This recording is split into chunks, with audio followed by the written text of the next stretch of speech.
what you missed. Now, 14 years ago, Theresa Wayman joined an experimental rock band called Warpaint.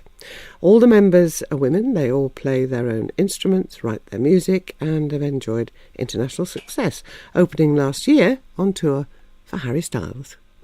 I'm not alive, I'm not alive enough, I'm not alive, I'm not alive enough. Call 111. Love is to die, love is to not die, love is to live, love is to live. Well, Theresa is also a lone parent, designs lingerie, is studying quantum physics and launching her first solo album called TT. Theresa, why TT? Well, it's simply a nickname. And so I didn't want to use my name, and I like TT. It's kind of cute, and I don't know, I'm into it. What led to the forming of Warpaint 14 years ago? Emily and I, one of the other members, have been friends since we were 11, and we played music together for a while, but didn't have a band or anything. And then we met Jen and Shannon, and we were all really like-minded and got along really well, and we were all playing music individually. So, I mean, they were playing as well. So when we decided to form a band and, well, at least play together and see how it went, and it was great right from the start, just because we're on the same page. You know, we speak sort of the same language. So. And you all play, as I understand it, multiple instruments. I mean, I think guitar was your primary instrument. Mm-hmm. Today you're on keyboard because you're going to perform for us, and a synthesizer, all kinds of things. Uh-huh. How important has Warpaint been to the perception of women in music, where there are four of you with huge range of talent? Well, I'm on the inside of that, so I'm not quite sure how far-reaching it is, but there are girls that come up to us and tell us that we're their inspiration, and that is just an incredible feeling. And I can see how we're helping the cause, you know, for women and music. And I think it's just really important when you see girls that spend time on the technical side of music, learning instruments, learning how to record, learning how to, you know, affect yourself the way that you want to in a live setting, or just knowing how to handle all aspects. And it kind of means to me that they're spending time in their own mind and in their own world, and not focusing on, you know, maybe boys or whatever, you know, other things besides themselves. How easy was it, when the four of you were working together, to agree on how and what should be written? You know, early days, it really wasn't an issue. I think maybe because we didn't have so many songs.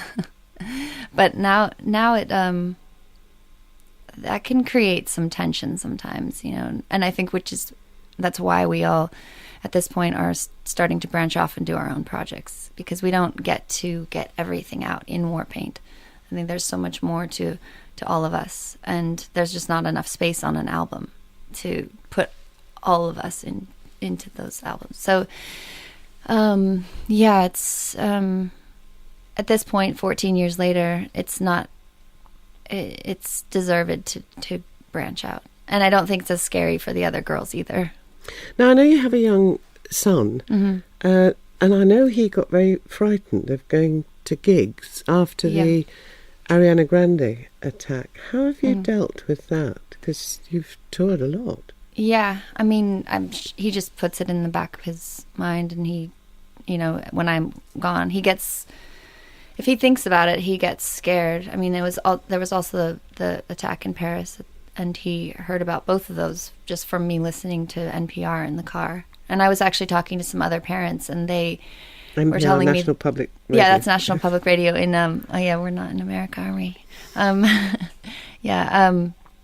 I was talking to some other parents, and they don't listen to the news so that their kids don't hear about these things. And I don't know if that's the right approach either. I'd rather have my son know what's going on.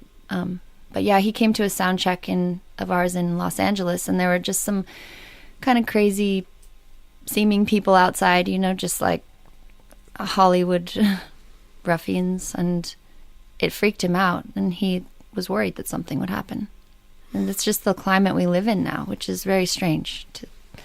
But we all have to think about it, be smart, and then also not focus on it too much.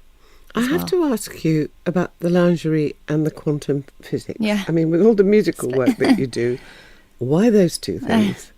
Yeah, they seem like opposite ends of the spectrum, I guess. Well, physics I've been into since I was in high school, and I've studied it over the years, just like not quantum, but concepts physics classes and read books and stuff. And then a few years ago, I discovered this physicist, Nassim Haramein, who is sort of been on the fringe and not accepted by the mainstream physicists, but is becoming more so because his ideas are pretty out there, but all founded in actual math, and he knows what he's talking about, in my opinion. And the lingerie? And the lingerie, that just came out of necessity, because I find it really hard to find really comfortable and but cute underwear.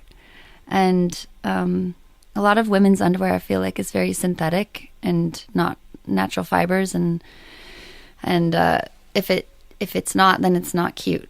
If it's cotton, then it's not really nice. So I don't know. So make your own. Yeah, so I decided to make my own. Now we've got an accompanist on guitar, whose name I'm going to pronounce correctly, Guru Yiglik. Almost, yeah. Okay, and you're going to play for us a track from the new album. Yes. I've Been Fine. Where you go.